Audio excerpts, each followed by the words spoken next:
আপনার কাজ পূর্ণ হবে। তাহলে কাজগুলো কি করবেন, যেমন ছোট ছোট বাচ্চারা খুবই কাঁদে, রাত্রিবেলা কাঁদে, মায়ের কাছে থাকতে গেলে কাঁদে, দুধ পান করে না, দুধ পান করতে গিয়ে কাঁদে, সে দুধ পান করতে গিয়ে আবার যেন নানা রকমের বাহানা করে থাকে। সেই সময় এই যদি আয়াতুল কুরসিটাকে আপনি ব্যবহার করেন, প্রথম বলি আপনি কি কাজটি করবেন, যে কাজটি করতে গেলে পরে সরষার তেলগুলি শুধু কেবলমাত্র বাচ্চার চোখে, কানে, নাকে লাগিয়ে দেবেন। সে বাচ্চা একদম শান্ত হয়ে যাবে, কিছুই বলবে না, সে বাচ্চা একদম আরামে থাকবে আর কাঁদবে না সে বাচ্চাটা।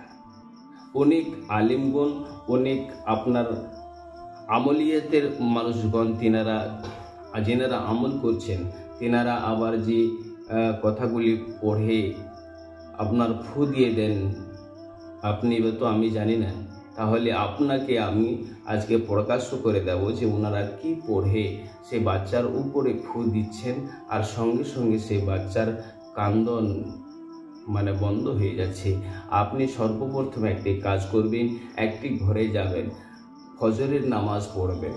ফজরের নামাজ পড়ার পরে ওই মুসাল্লাতে বসে এক গিলাস পানির সামনের দিকে রেখে আপনি 41 বার আয়াতুল কুরসি পড়বেন। আগে পড়বেন 3 বার দরুদ শরীফ, আর পরে পড়বেন 3 বার দরুদ শরীফ। 3 বার দরুদ শরীফ আগে বা পরে 3 বার করে দরুদ শরীফ পড়তে হবে। দরুদ শরীফ আপনার যেটা মনে আছে আপনি পড়বেন, যেমন সাল্লাল্লাহু আলাইহি ওয়াসাল্লাম, সাল্লাল্লাহু আলাইহি ওয়াসাল্লাম, সাল্লাল্লাহু আলাইহি ওয়াসাল্লাম, এই দরুদটাও পড়তে পারেন। পড়ার পরে 41 বার আয়াতুল কুরসি পড়বেন।